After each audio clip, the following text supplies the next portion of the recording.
clip things. I can, you're good to go.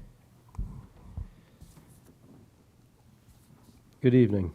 The hour of 6:30 p.m. having arrived, I will call to order this regular meeting of the Zoning Board of Adjustment. This meeting is being broadcast live on the City of Keene YouTube channel. The video is also posted on the city website by the end of the next business day, barring any technical difficulties. Anyone wishing to view a copy of the agenda and supporting materials will find it on the city website. To receive electronic copies of future agenda packets, please go to the home page and subscribe to the city meetings email list. The public and other board members will be recognized to ask questions and make comments on the agenda item under discussion. After being recognized, all remarks are to be made through the chair. Anyone who wishes to address the board is asked to go to one of the microphones in the room and identify themselves by name and address prior to speaking. As a reminder, the minute taker is participating remotely this evening. Board members, please be sure to turn on your microphone when speaking. If the minute taker is unable to hear, they will ask that you speak louder or turn the microphone on. At this point, I'll do an introduction quickly, beginning with myself. I'm Josh Gorman. Joe Hoppick, Vice Chair. Richard Clough. Michael Welsh. Thank you, guys. We have any commentary on the minutes of the last meeting? Attorney Taylor? Yeah, I just have one question on, I think it's line 94, which is found on page 5. It says 5 of 37. Mm-hmm. It says, well, I'll start in the line before. It says, in keeping with the Mazda Autex brand so that customers recognize, and then it's dropped, so it's kind of like recognize what? So I'm looking for an object there. I'm assuming they mean the brand, but Yeah. I don't really know, and it's unclear, so I'd like maybe somebody could go back to the tape and just fill that in. Great. We can have staff follow up on that, Corinne, please, and thank you. And with that, edit, any other commentary? Seeing none, do we have a motion for the minutes? Move to accept the minutes. Second. We have a motion from Michael Welch and a second from Attorney Hoppick to approve the minutes with the line 94 correction. So we'll move on from here to any unfinished business with staff. Oh, yes. All of those in favor? It is unanimous. My apologies. Unfinished business, John? Not at this time, Mr. Chair. Great, thank you. So let's open our first hearing, which this evening we're going to have ZBA 22-12. The petitioner is Les Lynch of SPS Carpentry, LLC. They're requesting a variance for property located at 121 Davis Street, tax map 584-046-000-000. That is in the downtown transition district and owned by Masu LLC of 105 Arch Street. And I'll take a correction on that pronunciation, and that's here in Keene.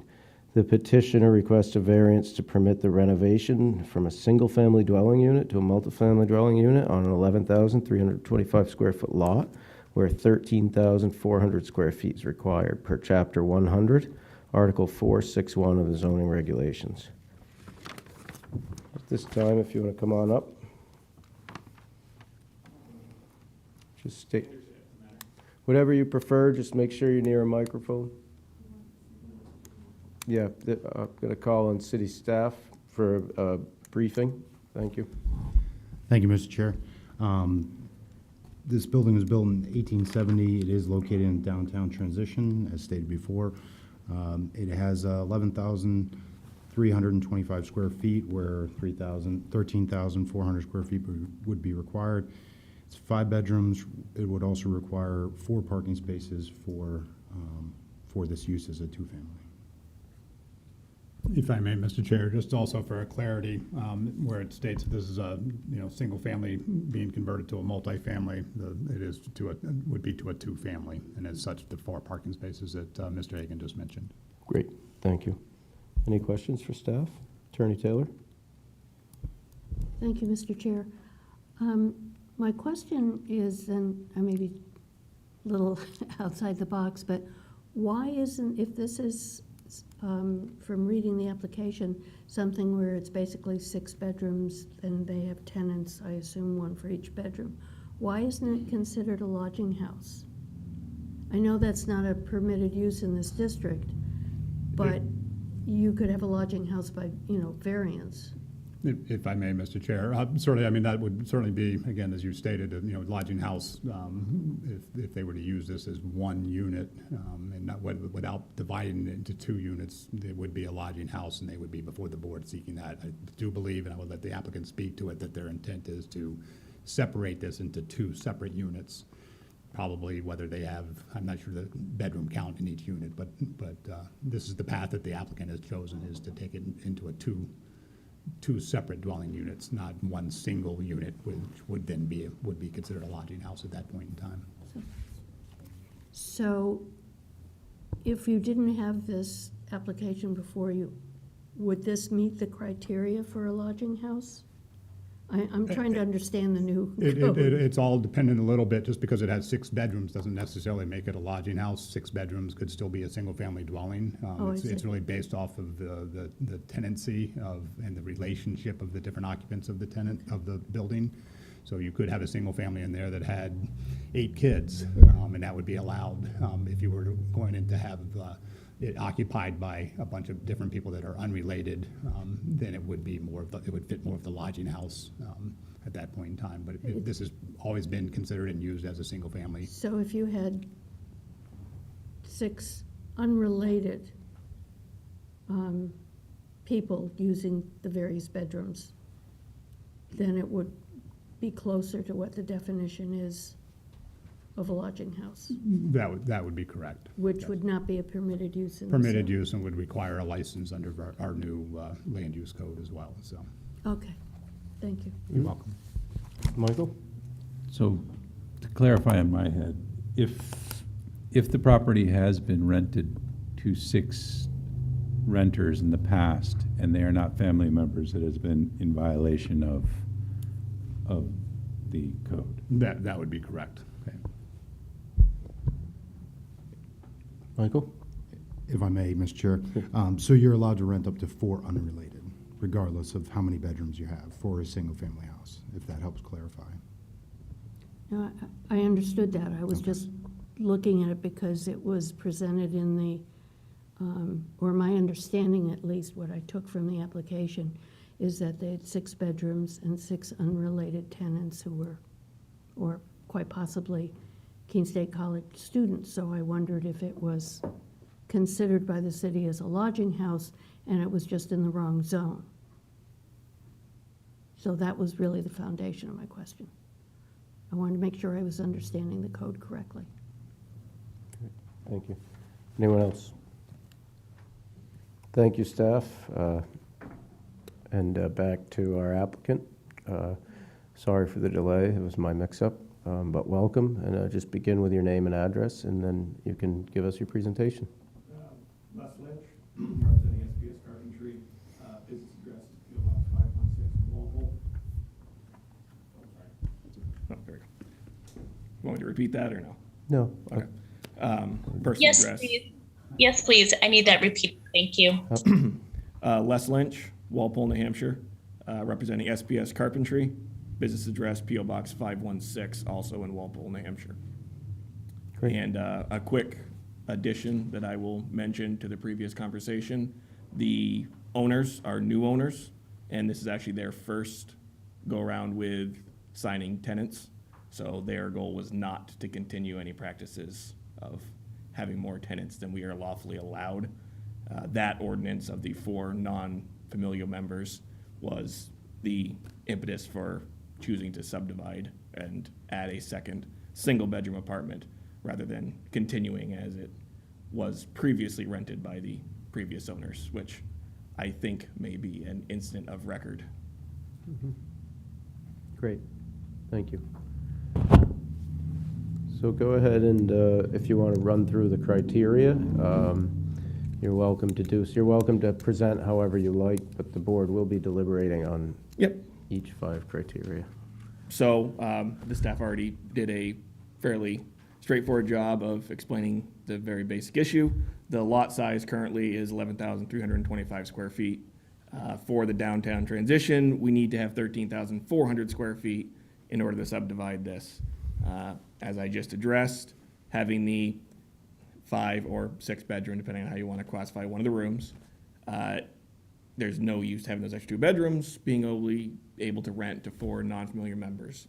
The plan that we decided on, that was in the best interest of the owners, and hopefully the spirit of the variance that we're trying to deal with, is to divide a section of the first floor and create a 1-bedroom, single-family apartment that is separated from the rest of the house. The house itself has been traditionally rented, and to my knowledge will continue to be done so, as a communal rental. Bedrooms are rented individually, communal spaces that are shared amongst the bedrooms, with college kids being sort of the predominant expectation as tenants. The backside would probably be catering to either a single individual or a small family, trying to be less of a communal situation, more of an individual private apartment. Obviously, we would have to add parking to meet that criteria. That has been suggested in the plans I submitted with it. The existing driveway, the stacked driveway, there is an additional lot to the right that is also part of the plot where we'd be adding the parking spaces to meet that requirement. We'd be using, there's a bunch of code issues that obviously would be expected to follow. I probably don't need to get into that. We'll be expected to meet all of it. One of the big things we noticed when I was first asked about whether this was feasible, and I started researching, was that on Davis Street, there are 10 other homes with smaller lots than ours that have the multifamily classification. And so we assumed that there was a precedent to that variance. I know with the way the downtown transition has changed in the past years, there was probably some grandfathering in. I wasn't able to find a zoning hearing for any of them, so I'm not exactly sure how they got to that point. It wasn't a record I could locate. But our hope was that the Masouds inherited the property with some questionable ordinance adherence in the past, and given their plan to add additional buildings in the future, they really wanted to make sure that this first one was done correctly. It was a matter of the 4-person ordinance or the single-family ordinance, and we chose to attempt to get a variance from the single-family ordinance so that they could continue to use that property as a rental and to add another suitable and well-kept unit to the side. They've done, or I should say, have greenlit a long list of improvements to the building itself, upgrading it both visually and structurally, that would, I would assume, be an additive to the value of the property in the surrounding areas that would be considered a positive for the endeavor itself. Great. How many bedrooms will the remaining, not the new unit, but the existing unit, what's left of it, how many bedrooms? The existing unit will have 4 bedrooms, Great. as it currently does, Yep. all second floor. The Okay. 2 bedrooms that were, well, a bedroom and a utility room, I guess we'll call it, on the first floor would be transitioned into the new apartment space. So Right. only the 4 bedrooms upstairs would Okay. remain in the original Good. space. Attorney Taylor? Could you go over the drawing in a little more detail? Because even with a magnifying glass, I couldn't figure out the one in our packet. Gotcha. I do have, if it would help, I do have some other drawings, that same exact layout, Or maybe but yes, I you can. could describe what we're seeing on the Absolutely. screen. So, let me just dig mine out. I'm out in the paperwork. Second floor, first floor. Okay. Yeah, So, right now, if you see the steps coming off at the top of your screen, that is the existing porch entrance that enters into the kitchen of what I will call the original apartment. By code, that needs to be divided into a separate entrance for both apartments to meet fire code. So that would be a shared entrance for either apartment on the first floor. Also for egress, need to have secondary egress, et cetera, et cetera.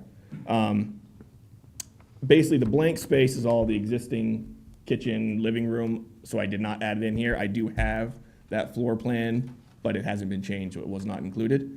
The new section, as you enter into the kitchen, that is the current porch that will be renovated, insulated, and turned into a complete living space. The larger room to the back would be the living room of that space. And the room closest to the blank space at the bottom is the master bedroom with a master bath attached to it. And then it also would have a rear entrance? Yes, for secondary egress, there would be an addition onto the back that would be an entrance there, but the primary function of that is going to be access to the basement for utility purposes for any tradespeople that would need to do service.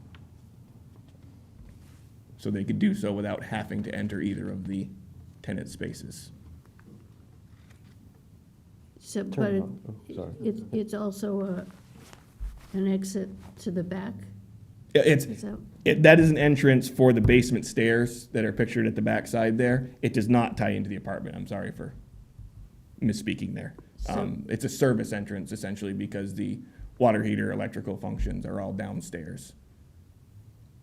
so where's the second entrance? Both bedroom windows are spec'd to be large enough Oh, I because it's see. first floor that they're egress size. So the apartment isn't gonna exit out the back of the? No. Okay, that's what I. The current plan as we have it right now is for that to be a service entrance because, again, with the shared basement space, there has to be a way to divide it and limit access, so. Thank you. Attorney Hoppick? So just so I'm clear, you're proposing 4 bedrooms to be left alone on the second floor? Yes, And 1 on the first floor? yes. And this blank, sorry. And this blank space to the right is just a kitchen, but there's nothing in the drawing? It's the existing kitchen Okay. that has remained, everything on that layout has remained unchanged. I do have a full layout of the existing house, if that would help the situation. I have it with me if you'd like to see it. Do you have the second floor? Yeah. I have the entire existing, none of that's being changed, so I did not include it for the purposes, but I do have it as part of the permitting process. Okay. I might want to look at that, but. Yeah, that's fine. I have it with me, so. Thank you. Any other questions for the applicant? Attorney Taylor? Thank you, Mr. Chair. Assuming that, and again, my calculating isn't the best, but assuming that the additional parking area is going to be paved, the application only indicates that it's a little over 5% increase. The driveway on that facility, it's as pictured on the, if I have the plot chart is I with know there. there's an existing, but then you have a, Yeah, it's basically Proposed. 2 additional parking spaces. The plan was for SurePack, actually not TAR, because of where the location is and the timeliness of it. If TAR was required, we could upgrade it to that, but it was not mentioned at the time. I basically I went into look to code what would constitute a parking spot, and so we went to the minimum addition for 2 additional parking spots.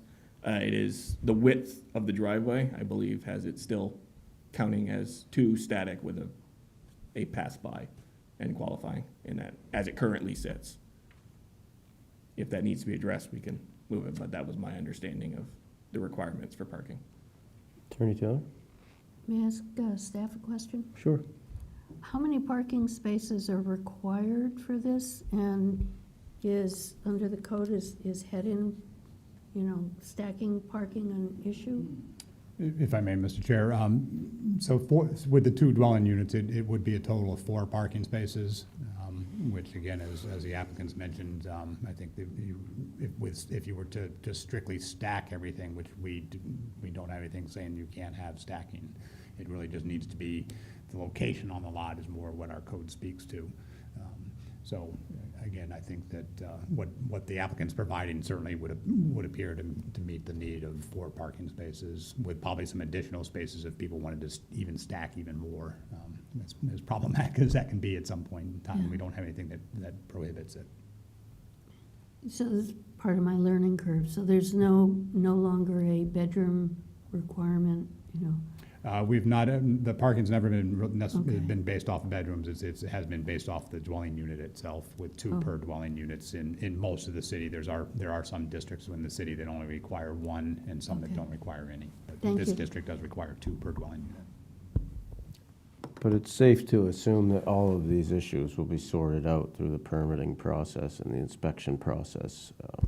That would be correct. We would be looking at the spaces because we do have there's our specific sizes that are required. So we need, in this situation, it would be an 8 by 18 area per parking space. And again, looking at this drawing, and it does appear that the applicant does have adequate room to provide Great. that space.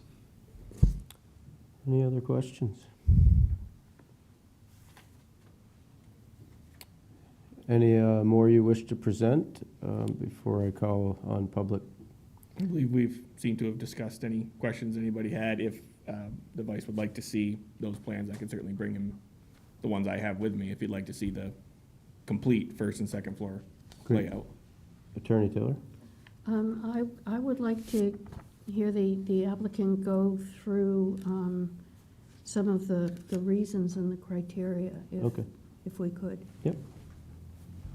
Attorney Hoppett, do you want So the that's the first floor, everything. picture of the existing? Existing.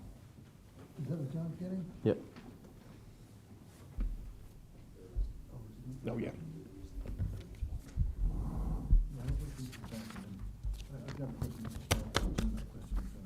Okay. So why don't, if you don't mind, sir, just run through the criteria. You can be brief, but that, Yeah. we will end up specifically deliberating on those. So the reason that Attorney Taylor is making this request is we really need to find just cause for each criteria to be granted fully. So specifically, spend some time on the hardship. Yeah, understandable. Okay. So starting with 1 here, in terms of not being contrary to public interest, I would say, I have mentioned the fact that there's going to be additions and improvements to this property that come with the addition. We're also working hard to adhere to ordinances that may have been overlooked in the past, that I would assume would be considered to be to the public interest, that we are adhering to all ordinances and attempting to go through the proper channels to do so.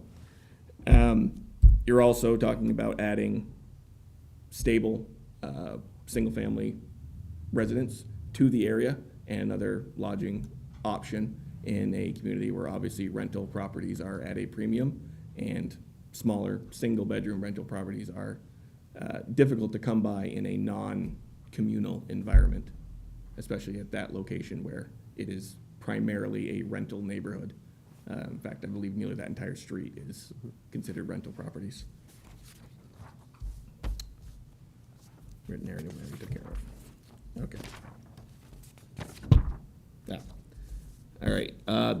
Spirit of the ordinance. I know there's a couple of buzzwords in the explanation of the ordinance itself that I tried to include, but I will not continue that practice as it's a little unnecessary.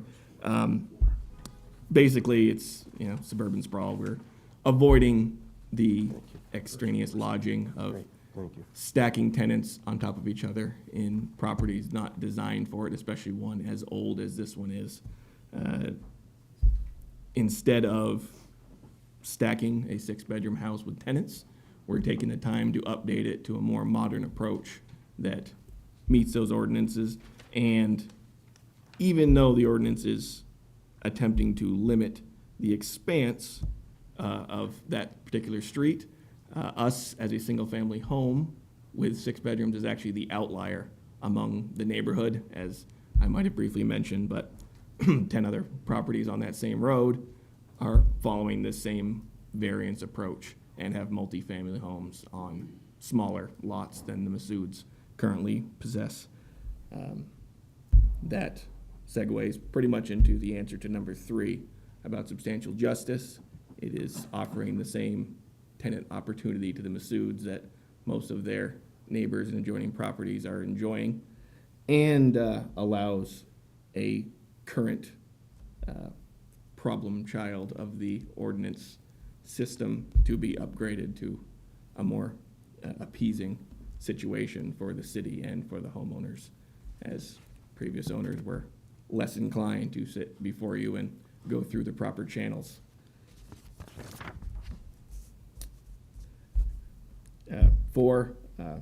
Apologize if I repeat myself, but unfortunately some of these questions kind of lend themselves to that situation. The permit, also gonna be public record, you can see the financial input that they're putting into this building to improve the value and the overall state of the property. I have here a permit for, in the neighborhood of $70,000 for interior, exterior, structural, electrical, and plumbing improvements to that building. As well, you have a set of owners who are much more concerned with the upkeep and the aesthetics of that property, which I could only see as being a benefit to the values of the surrounding properties, having a building that is upkept and a lot more visually appealing than what is currently there. I believe that their approach would extend to future actions on the property, in addition to the current ones that we are before you.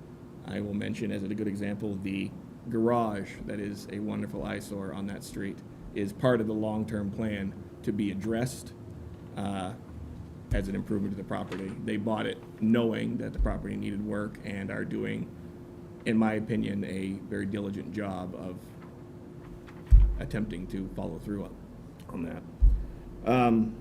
So unnecessary hardship, number 5, this is the big legal one, where obviously my primary comment was the fact that as a 6 or 5 bedroom house, as you choose to qualify it, it can't be used to its potential because of the need to follow a different ordinance that we are trying to adhere to. The idea would be to allow the Masouds to use the full square footage of the house in a way that is correct and proper, and in following with the ordinances of the city, and allowing them to obviously not have essentially 2 rooms that are unrentable as part of their current situation. Again, it's repetitive, but I'd also bring up that they are likening their situation to similar ones on the street that have either been grandfathered or granted a variance as a precedent for them applying for this one. Do I have 6? Was there a 6? Nope. Okay, didn't think so. I think 6 was blank. Great. Attorney Hobbit? Can I digress to the staff for a second and just ask about these 10 other properties on the street? There's very little in the packet about that.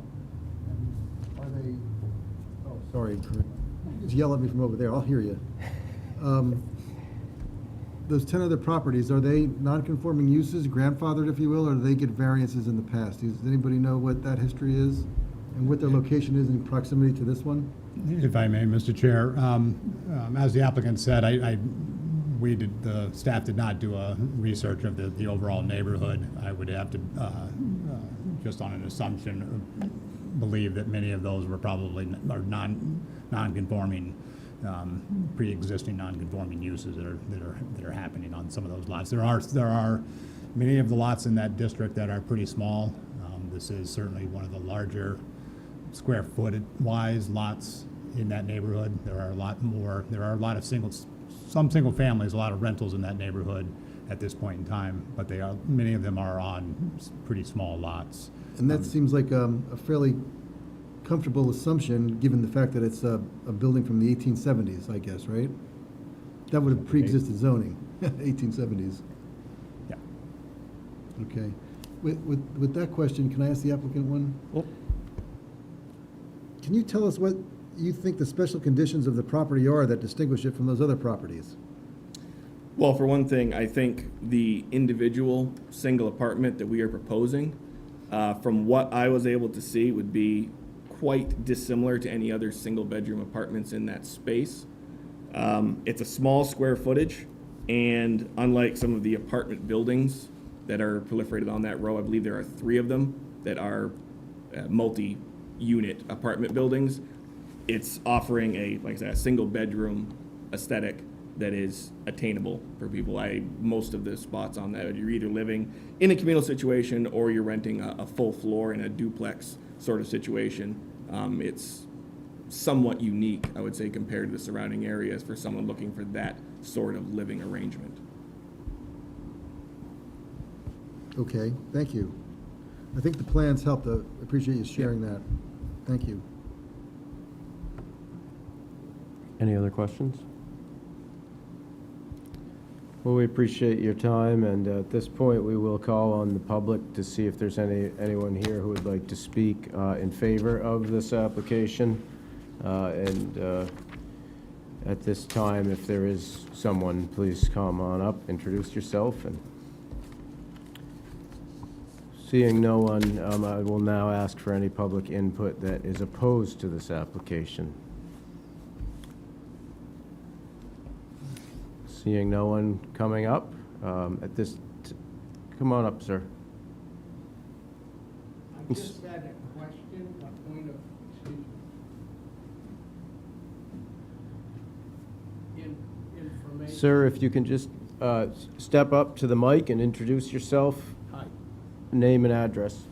my name is Frank DePippo Say that again, please. from 33 Center Street, and I just had a point of information question on the size of the required parking spaces only. Is it true that they have to be at least 8 by 18? That's what was mentioned. That would be a question for city staff. I believe that to be the That would case. be correct, Mr. Chair. Yep, Yes, that's and they would also require to be behind the front line of the house or behind the front setback. great. Thank you. That was my only question. Quite welcome, sir. Thank you. So at this time, I am going to close the public hearing, and the board will deliberate on the 5 criteria, and we'll make our decision.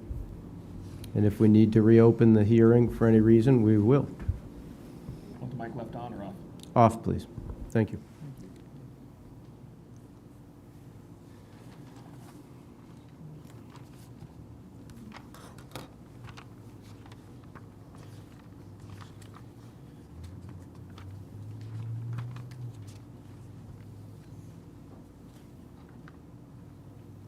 So beginning with number 1,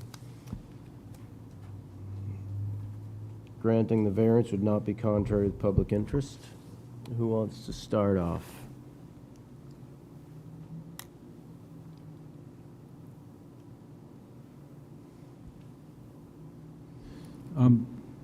I think that the applicant's made a pretty good case that, you know, the intent of the ordinance is to prevent stacking and to reduce sprawl and things like that, and none of these things can ever be perfectly accomplished. I do think, though, that the best case that I've heard is that it would be less in violation of the ordinance if this variance were granted than to continue the use of the property as it has been in the past. Great. So move on to any other commentary on number 1? Attorney Taylor? Yeah, if this were granted, I don't believe that it would alter the essential character of the neighborhood or threaten the, what we always say, the health, safety, and general welfare of the public. So I think it would be in the public interest on those criteria. Yep. Great. Attorney Hoppett? I agree with those remarks, and if my math is correct, and it may not be, but the shortage of square footage is 2,075 square feet. That's what we're talking about in terms of, and I guess weighing that with everything else, you're decreasing a 6-bedroom unit to a 5-bedroom unit, and thereby potentially reducing the density of the building. So I see that as a plus, and I agree with Attorney Taylor on those points. Yeah, I agree that it is important to keep in mind why we are here, actually, that it's over, as Attorney Hoppett said, just north of a couple thousand square feet. And If I could, Mr. Chair, if I could just ask the committee to speak a little closer to the mics. We have turned the air conditioners on, which is creating some background noise and just making it a little bit more difficult to hear. Great. If everybody could speak a little closer to their mic, thank you. So we'll move on to number 2 at this point, and is if the variance are granted, the spirit of the ordinance would be observed.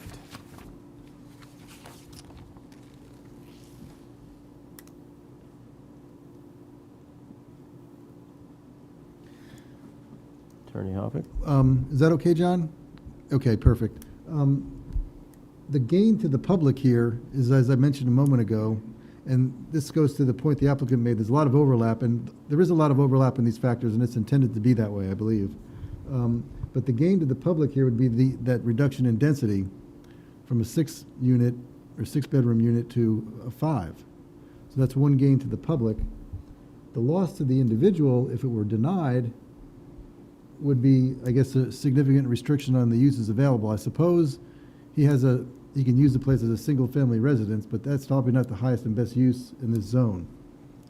At least that's what I'm getting from this presentation. So I would say that it is somewhat of a close call, but the third factor weighs in favor of the applicant for the reasons just stated.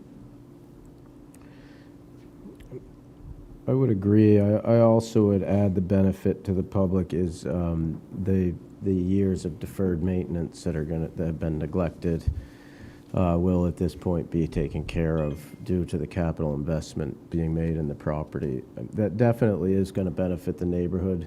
I'm fairly familiar with that neighborhood, and it is primarily what he says it is, 2 to 4 family college housing. And that one, you know, at first blush is the one that is lacking the most upkeep in the neighborhood. So to give cause to have those improvements done, I think it's a win-win for both the owner and the public. Moving on to number 4. Did we go over number 3 briefly, that granting the variance to do substantial justice? Yes, right? Yeah, we just had that. That was what we were doing, and then we're on to the surrounding property values, which I think gets somewhat repetitive based on what I just said, that it's probably inarguable that they're not raising the value of surrounding properties if they are going to put that amount of capital improvement into their own. Anyone else? I guess I can't imagine a property that where the application says between $70 and $80,000 worth of improvements is going to be invested, capital improvement, as you mentioned. It would not help the neighborhood to a degree. I can't believe that it wouldn't. So I think that this factor balances in favor of the applicant as well. Great. And on to number 5, we'll go with 5A, that owing to the special condition of the property that distinguished from other properties in the area, denial of the variance would result in unnecessary hardship because no fair and substantial relationship exists between the general public purpose of the ordinance provision and the specific application of that provision to the property. Who wants to speak? Attorney Taylor? As usual, I struggle with this particular criteria, and I think we all do. In this case, though, and I know you've all have heard me say this on multiple occasions, all the properties in this area are substandard, and the remedy is not because all the properties are substandard, so, you know, this is substandard, so we should grant a variance. The remedy is actually to change the zoning ordinance. I don't believe that the lot size creates a special condition of the property, because it's all of them, as has been said by the applicant, and repeating myself, they're all substandard. So I'm not sure what the special condition of the property is. I would agree that there's no particular relationship between what the ordinance says and the properties on Davis Street. but that doesn't make individual properties have a special condition. So I'm open to having somebody convince me otherwise, but I haven't heard anything yet that tells me that there's a special condition of the property, albeit it would be nice to see the property fixed up and used appropriately. Attorney Hopper. I'm having the same problem because it's really, what's special about this property, and I don't think it's the lot size requirement, that distinguishes it from the others. We heard a lot of comment about it being the same as 10 other properties, or very close, or comparisons to that effect, but it's hard to get over that hurdle right there. Without that special condition identified, we can't do the balancing test here to balance the impact of the ordinance on the property to see if it creates the unnecessary hardship. To me, the special condition is that they've got 6 bedrooms, and they didn't build the house. The house has been there for 100 and some odd years. It was built as a 6-bedroom, and as the world turns, it now finds itself a 6-bedroom house, which is fairly obsolete these days, stuck in a college neighborhood that is surrounded by properties that are not 6-bedroom homes. They're duplexes primarily, rented out to college kids. So to me, the special condition of that property is that it's getting a lesser amount of allowable use than it was built for. And the remedy here is to allow the conversion into 2 units so that it can be beneficial to the owner, but also the community. We have a housing shortage, and they're very close to the square footage lot size requirements. So I don't think that a giant stretch is being made here. That's my opinion. Michael? I find myself in agreement with that, and one of the things that seems to distinguish it, and I'm not sure about the history of the other houses, is that they availed themselves of the remedy of becoming duplexes, either through variances that we're not aware of, or at a period of time in which the variances weren't necessary. But this one did not do that, and we're sort of bringing it up to the standard of the rest of the neighborhood by, if we grant this variance and allow them to do that. Great, thank you. Anyone else?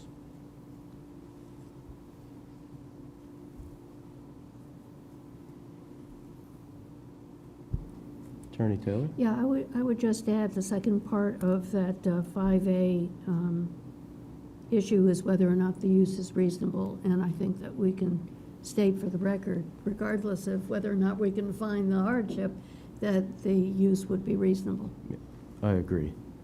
Thanks for pointing that out, too. Attorney Hopper?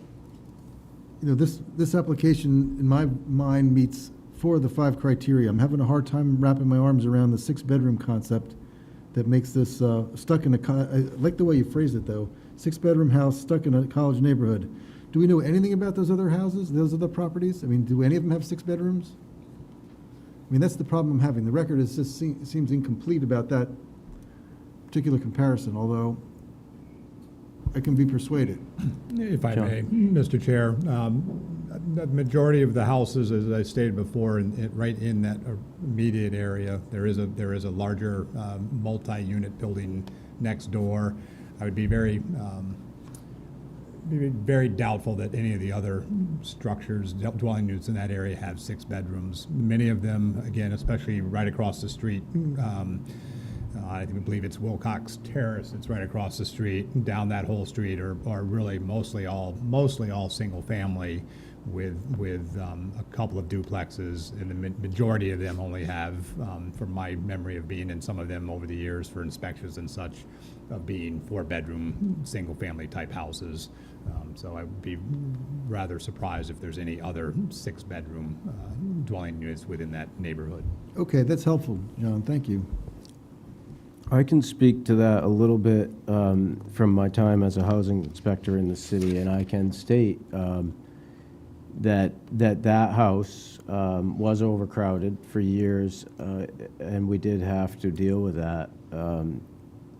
in the code enforcement department because the gentleman that owned it previously was just renting rooms. There's a handful of those houses around the city. I'm unaware of any other houses with that many bedrooms, and I've been in most of them for inspections. Unaware of any others that had 6 bedrooms.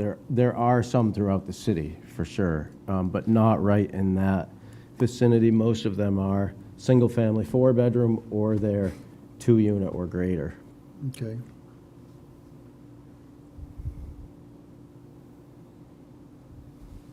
I'd be prepared to make a motion then, if the time is right for that. Yep. I would move to approve ZBA 22-12. I don't see any need for conditions, so I'll just leave it at that.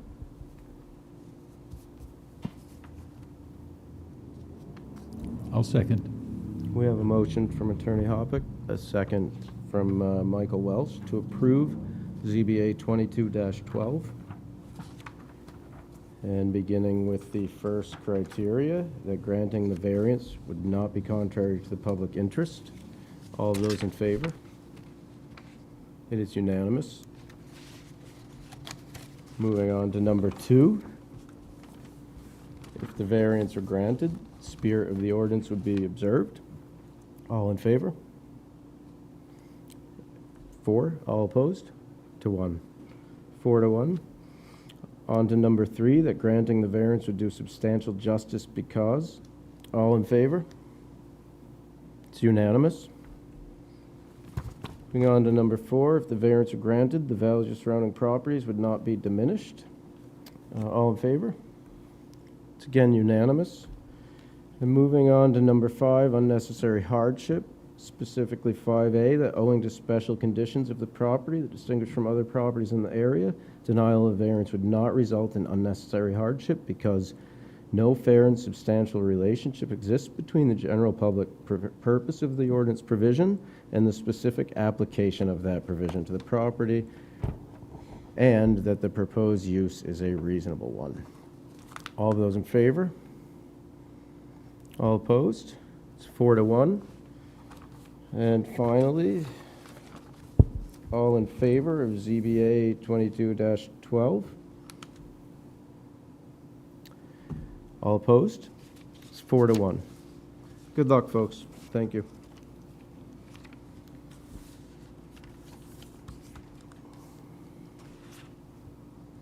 So at this time, we'll move on to ZBA 22-13. This is where the petitioners Brian and Amelia Harmon are requesting a variance to property located at 2729 Center Street, tax map 568-016-000-000. That is in the downtown transition district. The petitioners request a variance to permit a multifamily dwelling with 3 units on a lot with 3,049 square feet where 18,800 is required, per Chapter 100, Article 461 of the zoning regulations. At this time, I will call on city staff. Thank you, Mr. Chair. 2729 Center Street is located in downtown transition. It is a brick building built in 1920. It currently sits on 3,049 square feet, where if this variance was granted, it would be required 18,800 square feet for a 3-unit building. This property did receive a variance back on September 7th of 2021 for a variance to convert this from an office building to a 2-unit dwelling, and as well as received a second variance for parking. Where 4 parking spaces were required, the variance was granted, 3 parking spaces were provided. Any questions for Mike?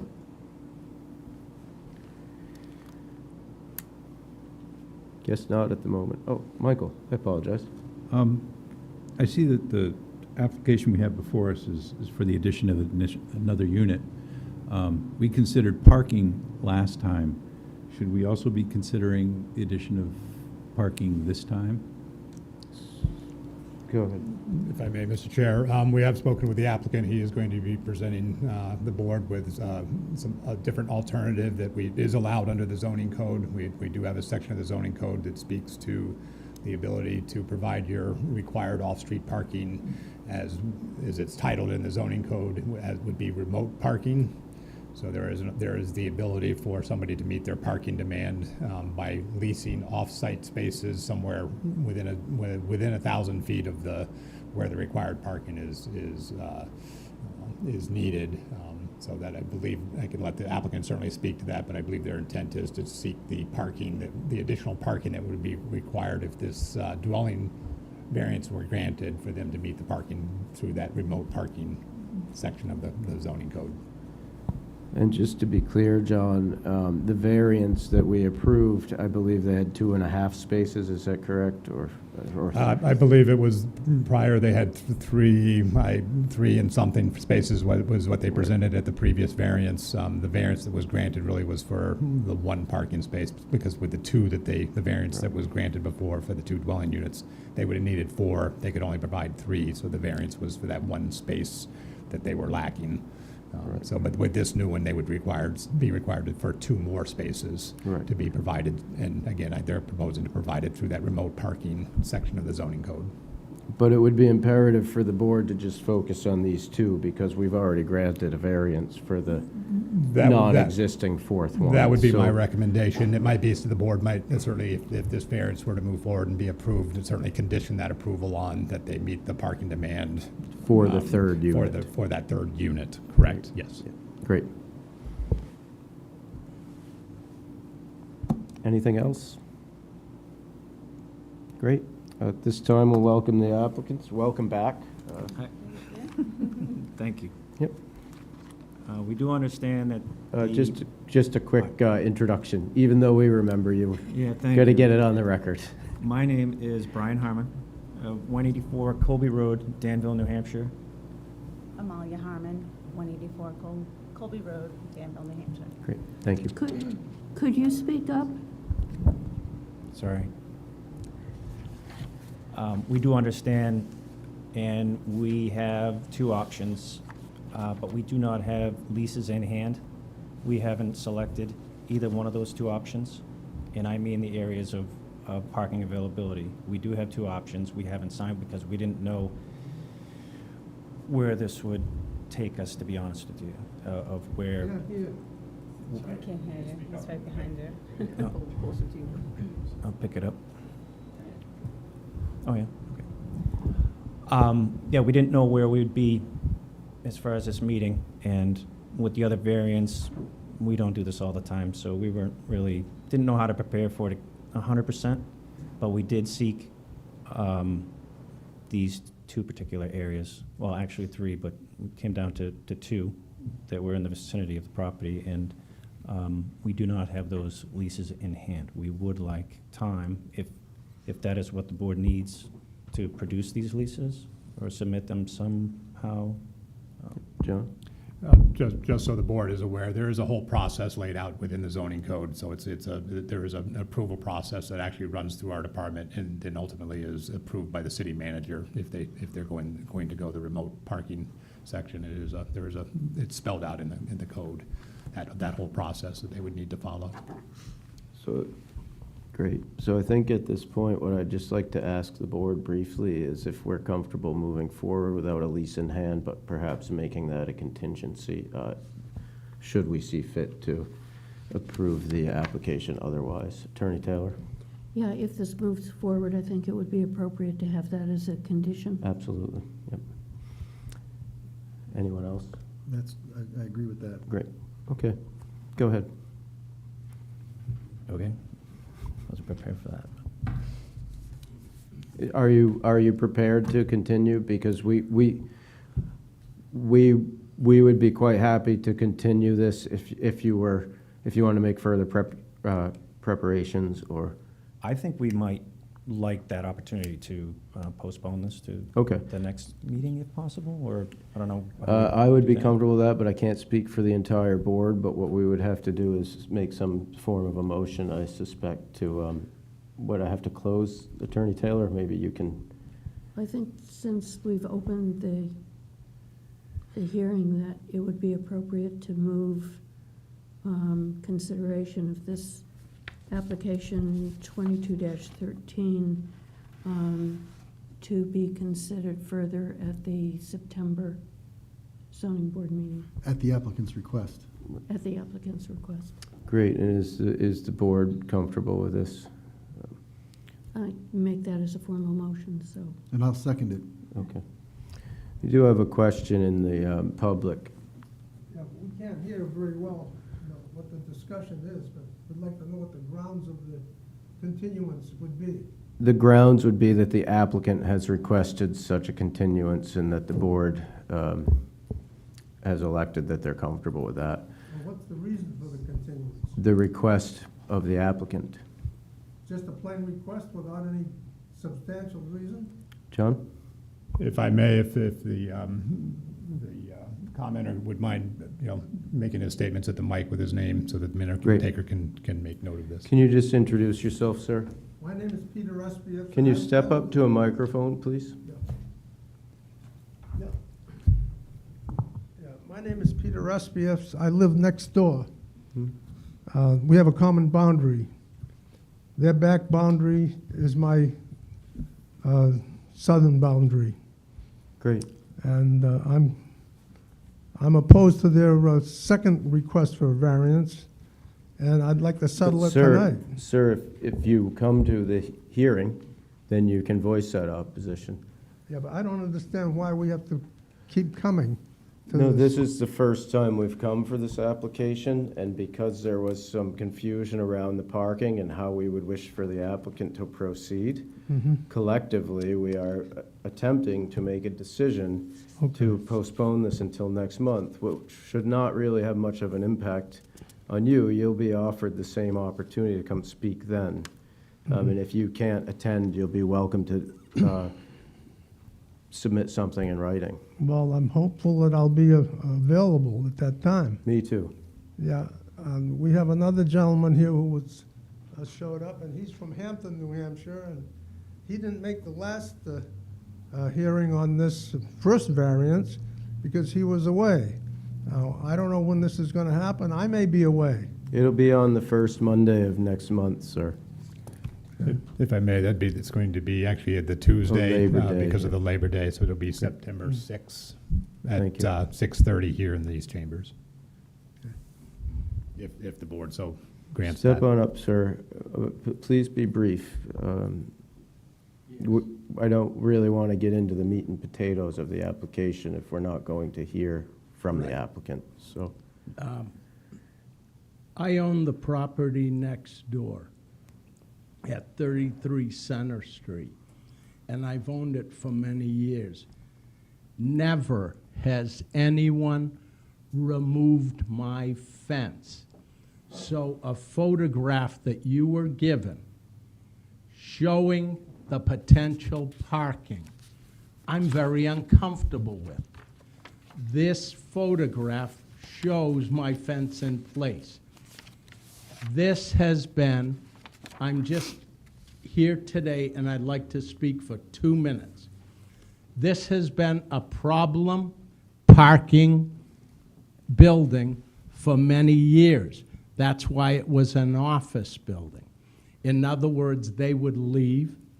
If it snowed at night, they would come in with a scoop and scoop out the snow to allow it to convert first to a two-family, which I didn't make the hearing, and I'm sorry I didn't object, and now possibly to a three, where there are only, and I'd like to submit to you now a photograph that you could put in your file that shows the fence.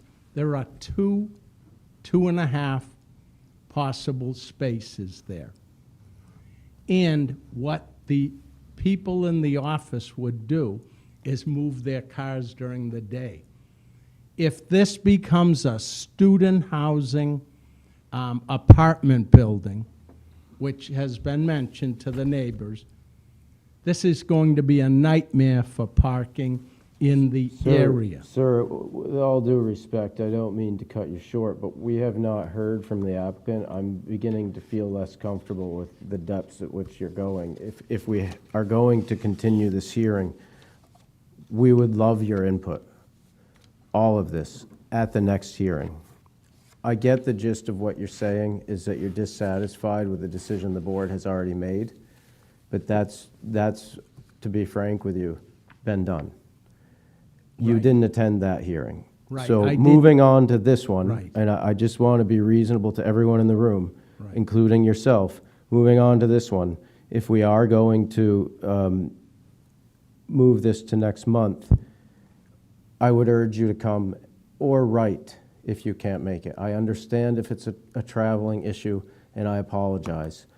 This was unbeknownst to all of us that it was going to go this way, but it's an attempt to be fair to everybody, including you. I'd at least like to submit the photographs. You can for the submit that to file. city staff, please.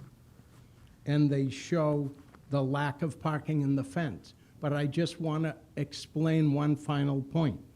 I have to put my fence back up. The fence originally came almost to the road. I had to have a survey done. And the pins have disappeared, some of the markers. So I'm just very uncomfortable with what has happened. The fence went missing.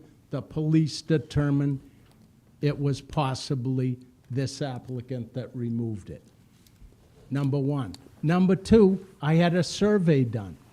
The pins are missing. So I'm just uncomfortable for the future with potential representations of financial hardship in the application or whatever, because I don't know what to believe. And I would just ask that you scrutinize this very carefully, because this is the strangest thing in all the years Sir, of I people think that you being- have an issue that needs to be taken up with the police department if you sincerely believe that these folks took your fence. The zoning board is not a place to air that frustration. I apologize. But thank you. It was I hope you can- reported to the police. Thank you. Great, thank you. Sure. Mr. Chairman, could he identify himself, please? He did, but go, For the for the prior record. hearing, What's that? in the prior hearing, but for this. Can you just please state your name and address? I believe- 33 Center Street, Blue Spruce Ocean Holdings, Frank DePippo. Thank you. Appreciate that. Thank you very much. And that meeting will be on the first Tuesday of the month, so if you can make the trip up here, we'd welcome you. And same for you, okay, sir? Thank you. Yep. I think we should vote on this, right? Maybe get a motion to, And yes, okay. there's a So- motion on the floor. We have a motion on the floor. We have a motion from Attorney Taylor with a second from Attorney Hoppick, and that motion is to continue this application until the next hearing, which will be dated September 6th, which is a Tuesday at 6:30 PM. All of those in favor? It is unanimous. Can I just make one request? Sure. That the photographs submitted be circulated before the next meeting? Thank you. Thank you, guys. Have a good night.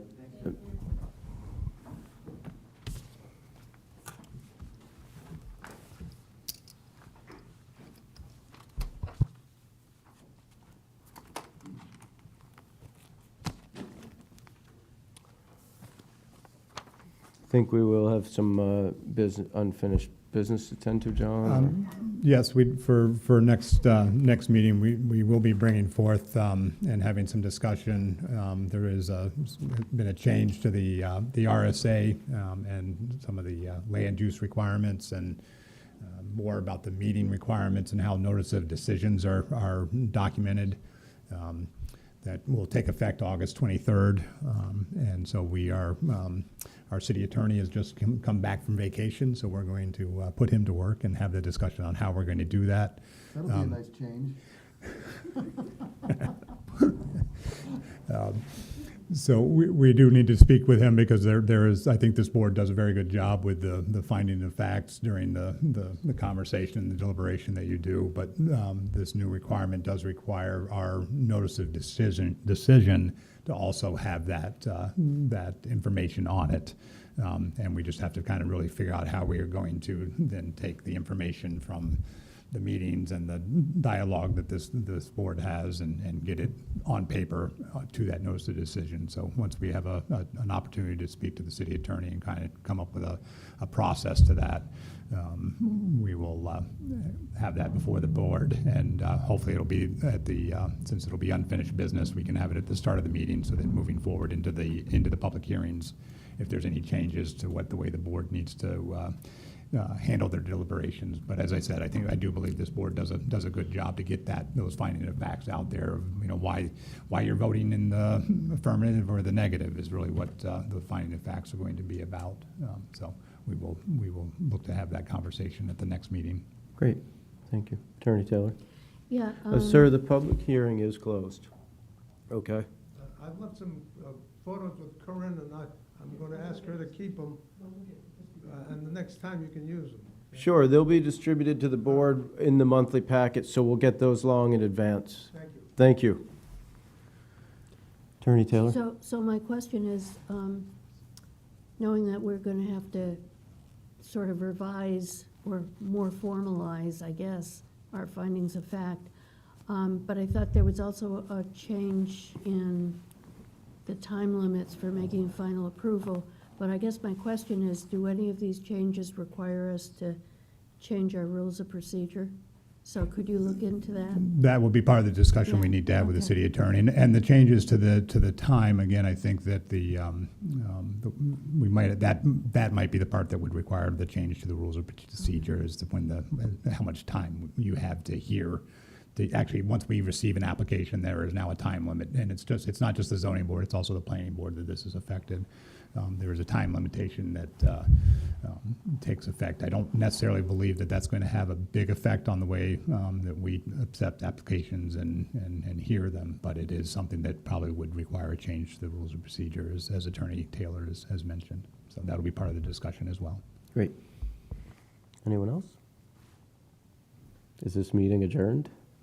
So moved. It is. All right. Thanks, guys. Riveting meeting for the next.